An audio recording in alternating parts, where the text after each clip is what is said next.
सुप्रभात। इतिहास कालांश को सप्तम श्रेणी समस्त भाई और भौणी मानक स्वागत। आम गला कालांश देखी बाहामनी राज्य विषय आलोचना करते। आज देखा विजयनगर राज्य। विजयनगर राज्य बाहामनी राज्यर उत्तर अवस्थित।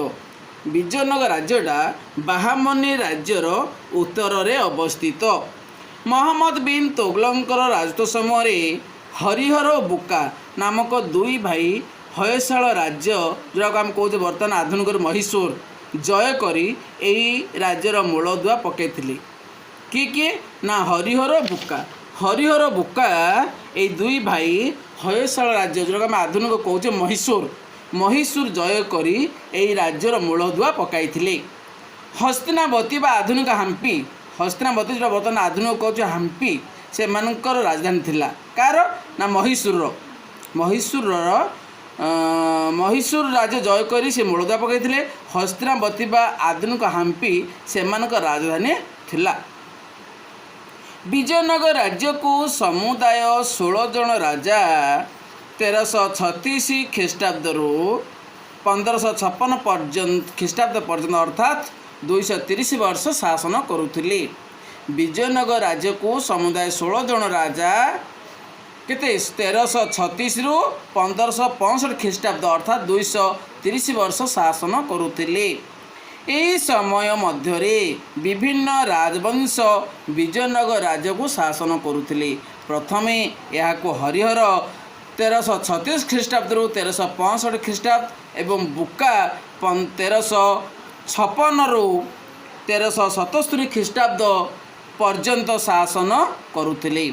परवर्ती समय यह संगम वंश, सालुभ वंश और तुलुभ वंश द्वारा शासित होता। कूड़ा विजयनगर राज्य विजयनगर राज्यर विद्वान लोक मान को प्रोत्साहित करुथिले। विजयनगर राज्यर राजा माने विद्वान लोक मान को प्रोत्साहन करुथिले। से माने तेलुगु संस्कृत साहित्यर विकास पाई अनेक कार्य मध्य करुथिले। कृष्णदेव राय परी विजयनगर केतक राजा मध्य कवि थिले।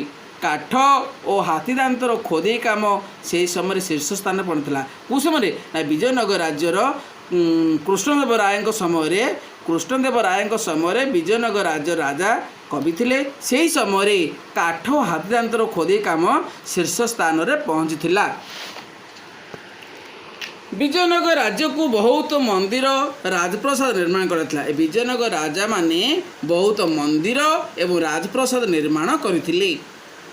एई कृति मानक मध्यरु हजारा और बिठाल स्वामी मंदिर अन्यतम।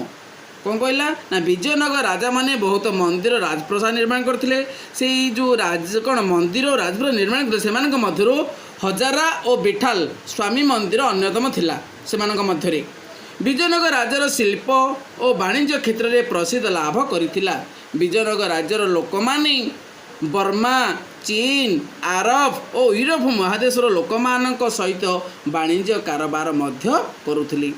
बाहामनी और विजयनगर राज्य परस्पर मध्य संघर्ष माति उठिला। कौ राज्य ना बाहामनी पूर्व पड़े बाहामन राज्य एवं विजयनगर राज्य ये दुईटाक राज्य परस्पर मध्य संघर्ष माति रोते। कहीं ना एपरी बाहामनी राज्य खंड विखंडित हो जाता। केत बाहामनी आम जाने पांचोटी राज्य विभक्त होता। कौन कौन ना बेरार, बिदर, गोलकुंडा, अहमदानगर और बीजापुर यहीपरि जो खंड विखंडित पांचोटी राज्य परिणत होता से मैंने परस्पर बंधु हो पारि नथिले। सब अलग अलग हो जाते। यार कारण दुईटी जाक राज्य कृष्णा और तुंगभद्रा नदी मध्य थिबा रायचूर रुब्र अंचल निज अधीन को आने को चाहते।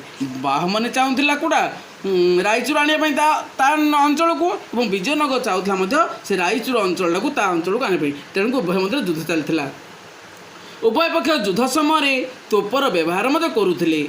युद्धरे बंदूक व्यवहार पाई विजयनगर शासक माने यूरोप मानकर नियुक्ति करने बेले बाहामनी शासक माने तुर्कीर कौन उड़ाटिया सैन्य मानक नियुक्ति होते। परीक्षार आसपारे बाहामनी राज्य एवं विजयनगर राज्य परस्पर शत्रु होवार कारण कौन परीक्षार पचारि पारे। बाहामनी राज्य एवं विजयनगर राज्य परस्पर मध्य शत्रु होवार कारण कौन। शत्रु होवार कारण कौन तीनोटी अच्छी। एक रायचूर को निज अंचल को आनिबा, ଦୁଇରେ ଗୋଲକୁଣ୍ଡାର ପ୍ରଚୁର ହୀରା ମିଳୁଥିବାରୁ ତାଙ୍କର ଦଖଲକୁ ଆଣିବା ଏବଂ ଉଭୟ ରାଜ୍ୟର ରାଜାମାନଙ୍କର ରାଜ୍ୟ ଜୟ କରିବା ସେମାନଙ୍କର ପ୍ରବଳ ଆଗ୍ରହ ଥିଲା। ସେମାନେ ଉଭୟ ରାଜ୍ୟର ରାଜାମାନେ ସବୁ ଅଞ୍ଚଳକୁ ନିଜ ଦଖଲକୁ ଆଣିବା ସେମାନଙ୍କର ପ୍ରବଳ ଆଗ୍ରହ ଥିଲା। ତୁଲୁବ ବଂଶର କୃଷ୍ଣଦେବ ରାୟ ବିଜୟନଗର ରାଜ୍ୟର ଶ୍ରେଷ୍ଠ ରାଜା ଥିଲେ। ତୁଲୁବ ବଂଶର କୃଷ୍ଣଦେବ ରାୟ କ'ଣ କରିଥିଲେ ନା ବିଜୟନଗର ରାଜ୍ୟର ଶ୍ରେଷ୍ଠ ରାଜା ଥିଲେ। ତାଙ୍କ ରାଜନୀତି ସମୟରେ ବିଜୟନଗରର ରାଜାର ଖ୍ୟାତି ମଧ୍ୟ ବଢ଼ିଯାଇଥିଲା। ଶତ୍ରୁମାନଙ୍କ ପ୍ରତି ସେ କଠୋର ମନୋଭାବ ପୋଷଣ କରୁନଥିଲେ। ସେ ସବୁ ଧର୍ମର ଲୋକମାନଙ୍କୁ ସମାନ ଦୃଷ୍ଟିରେ ଦେଖୁଥିଲେ। କିଏ ନା ବିଜୟନଗର ରାଜା କୃଷ୍ଣଦେବ ରାୟ ସବୁ ସବୁ ଧର୍ମ ଲୋକମାନଙ୍କୁ ସେ ସମାନ ଦୃଷ୍ଟିରେ ଦେଖୁଥିଲେ। ବିଜୟନଗର ରାଜା ରାମ ରାୟଙ୍କ ଶାସନ ସମୟରେ ବାହାମନି ରାଜ୍ୟର ସବୁ ମୁସଲମାନମାନଙ୍କ ଶକ୍ତି ମିଳିତ ହୋଇ 1565 ଖ୍ରୀଷ୍ଟାବ୍ଦରେ ଏକ ଯୁଦ୍ଧରେ ତାଲିକୋଠାଠାରେ ବିଜୟନଗର ରାଜା ରାମ ରାୟଙ୍କୁ ପରାସ୍ତ କରିବା ଫଳରେ ବିଜୟନଗର ରାଜ୍ୟର ପତନ ହୋଇଥିଲା। ଏଠି ବୁଝ ସମସ୍ତେ, ବିଜୟନଗର ରାଜା ରାମ ରାୟଙ୍କ ଶାସନ ସମୟରେ ବାହାମନି ରାଜ୍ୟର ସବୁ ମୁସଲମାନ ମାନେ ଶକ୍ତି ମିଳିତ ହୋଇ 1565 ଖ୍ରୀଷ୍ଟାବ୍ଦରେ ଏକ ଯୁଦ୍ଧରେ ତାଲିକୋଠାଠାରେ ବିଜୟନଗର ରାଜା ରାମ ରାୟଙ୍କୁ ପରାସ୍ତ କରିଥିଲେ। ଫଳରେ ବିଜୟନଗରର ପତନ ହୋଇଥିଲା। ପରବର୍ତ୍ତୀ କାଳରେ ସୁଲତାନୀମାନେ ମୋଗଲମାନଙ୍କ ନିକଟରେ ଆତ୍ମସମର୍ପଣ କରିଥିଲେ। ବୀର ନରସିଂହ ତୁଲୁବ ବଂଶର ମୂଳଦୁଆ ପକାଇଥିଲେ। ତୁଲୁବ ବଂଶର ମୂଳଦୁଆ କିଏ ପକାଇଥିଲେ? ବୀର ନରସିଂହ ଦେବ। ବୀର ନରସିଂହ ତୁଲୁବ ବଂଶର ମୂଳଦୁଆ ପକାଇଥିଲେ। ଓଡ଼ିଶାର ଗଜପତି ପ୍ରତାପରୁଦ୍ର ଦେବ କୃଷ୍ଣଦେବ ରାୟଙ୍କର ଦ୍ୱାରା ପରାସ୍ତ ହୋଇଥିଲେ। ଆଜିର ଇତିହାସ କାଳାଂଶକୁ ଆମେ ଏଇଠି ରଖିବା। ଧନ୍ୟବାଦ।